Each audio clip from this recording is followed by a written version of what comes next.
बादली के विधायक कुलदीप वत्स लगातार रोहतक लोकसभा के उम्मीदवार दीपेंद्र सिंह हुड्डा के लिए कड़ी मशक्कत कर रहे हैं, जिसका परिणाम है कि आज जब वो सिकंदरपुर कोट और बाजितपुर पहुंचे तो पचगांवा के लोगों ने एक तरफा खड़े होकर कहा कि दीपेंद्र सिंह हुड्डा ने हमारे लिए जो विकास कार्य किए हैं पिछले 10 सालों में भारतीय जनता पार्टी की सरकार नहीं कर पाई है।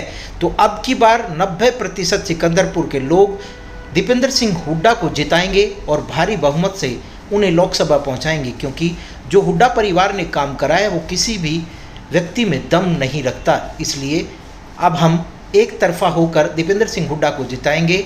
ये आश्वासन मिलने के बाद बादली के विधायक ने हाथ जोड़कर सभी का नमन किया और सबका धन्यवाद भी किया।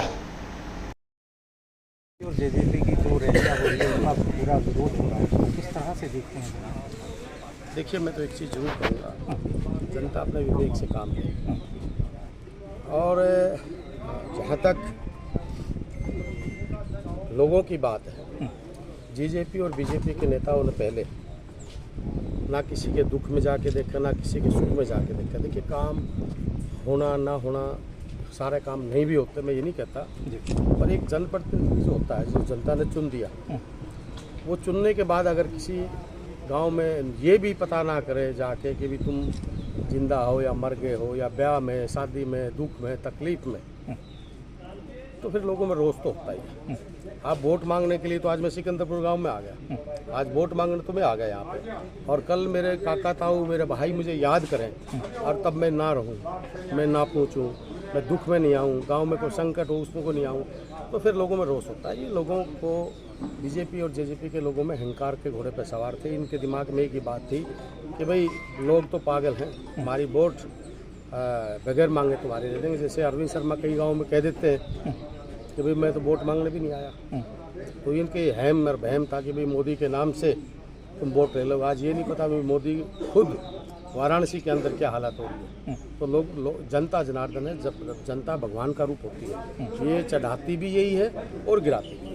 चाहे किसान हो, अन्य मजदूर हो, लगातार इन लोगों से त्रस्त हैं, तो क्या देखते हैं कि हरियाणा बदलाव की ओर है जनाब? देखिए, पूरा हरियाणा बदलाव की ओर है। आज इस प्रदेश का जय जवान जय किसान की बात थी, आज जवान हमारा सीमा पर शहीद है। अब आप आज देखिए, पहली बात मैं जवान के ऊपर आता हूँ। हमारे लाखों लोग युवा फौज में जाने के लिए लालित रहते थे कि हम फौज में जाएं, प्रैक्टिस करते थे, फौज में जाने के लिए, लगने के लिए तैयार थे। वो अपन का सीना चौड़ा होता था कि हम फौज में जाएंगे और एक देश की सेवा करेंगे, देश का नाम रोशन करेंगे। आज अग्निवीर के नाम से सेना को कमज़ोर करने का काम किया, युवाओं को ठगने का काम किया, तो अब सेना आज हमारे देश की कमज़ोर है। जय जवान जय किसान है। अब किसान की बात आती है, आज किसान का बेटा अच्छे स्कूल में पढ़ नहीं सकता, किसान अपना अच्छा इलाज नहीं करा सकता, किसान अच्छा कपड़ा नहीं पहन सकता, किसान अच्छे ढंग से रह नहीं सकता।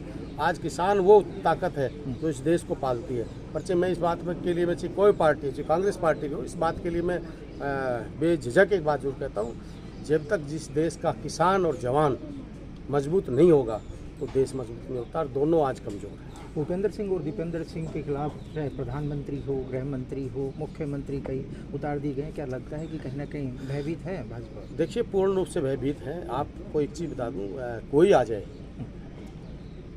भूपेंद्र सिंह हुड्डा और दीपेंद्र सिंह हुड्डा जी के साथ प्रदेश की जनता है।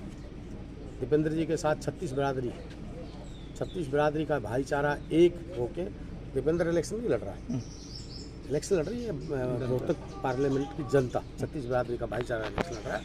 और जब जनता इलेक्शन लड़ती है, मैं आज एक बात आपको आपके चैनल के माध्यम से कहना चाहता हूँ, आपको याद हो 2014 का इलेक्शन, जब कांग्रेस को लोगों ने का मोह भंग हुआ कांग्रेस से, तो मोदी जब इलेक्शन जीता था तो मोदी ने इलेक्शन नहीं लड़ा था, जनता ने इलेक्शन लड़ा था। 2019 का इलेक्शन मोदी ने नहीं लड़ा था, जनता ने लड़ा था। आज मोदी के खिलाफ पूरे देश की जनता इलेक्शन लड़ रही है। तो जब जनता जहाँ इलेक्शन लड़ने लग जाती है तो फिर किसी नेता की कोई औकात नहीं कि वो कहीं टिक पाए। इंडिया गठबंधन जीत रहा है जनाब?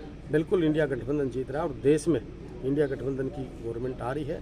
और आज पूरे जो 400 सीट आज जो अब तक इलेक्शन हुआ है, उसमें आपने देखा है कि काफ़ी सर्वेज ऐसे सर्वेज हैं जो जिनका आज तक कभी वो हुआ, उन्होंने 230 से 40 सीटें इंडिया गठबंधन की दिखा दी, और बाकी अभी तो 150-200 सीटों का इलेक्शन हो गया। शुक्रिया, थैंक यू। तरह का रिस्पॉन्स मिल रहा है कांग्रेस पार्टी को? हमारे पूरा गांव कांग्रेस की तरफ से। पहले भी कांग्रेस में था, अब भी कांग्रेस। दीपेंद्र को वोट देने की वजह क्या? दीपेंद्र ने काम नहीं किए, दीपेंद्र के काम की वजह से वोट नहीं दिया। दीपेंद्र ने हमारे गाँव में पानी की व्यवस्था करी, बिजली की व्यवस्था करी, स्कूल की व्यवस्था करी, जितने काम दीपेंद्र ने कांग्रेस पार्टी ने हमारे करे आज तक किसी ने 10 साल में बीजेपी हमारे यहाँ कोई काम नहीं। हाँ भी जो काम करेगा उसको वोट देगा। किसने काम किया है अभी तक आप? अभी तक कांग्रेस ने किया। अच्छा, तो वोट कांग्रेस का? हाँ जी बिल्कुल, पूरा गाँव। किस तरह से देखते हैं जनाब कांग्रेस पार्टी को? देखिए जी, ये मेरा अपना सिकंदरपुर गांव, ये हमारा पचगामा है और पचगामे का सबसे मजबूत गांव है सिकंदरपुर, हमारी खाप का। तो अब इलेक्शन है 25 मई का, तो मैं पूरे विश्वास के साथ पूरा सिकंदरपुर गांव, पूरा पचगामा एक तरफा मत दीपेंद्र हुड्डा के हक में करने जा रहा है। ये हमारा निर्णय हो चुका है और हमारा इस पर पूरा विश्वास है। चाहे स्कूल की बात हो, हमारे सिकंदरपुर स्कूल साथ में कोर्ट में स्कूल 1 किलोमीटर दायरे के अंदर था, लेकिन माननीय दीपेंद्र हुड्डा ने एक बार पंचायत में बोला था 12वीं का स्कूल करने का काम किया और हमारे पचगामे के अंदर पीने के लिए पानी नहीं था, तो ये 18 गांवों में जो पानी देने का जो जीवन रेखा इसने हमारे को दी, हम इसके आभारी हैं और एक मत पचगामा दीपेंद्र हुड्डा को देने जा रहे हैं। किस तरह से देखते हैं दीपेंद्र हुड्डा की खास वजह क्या है? वजह काम किए थे, उसको निष्पक्ष काम किया।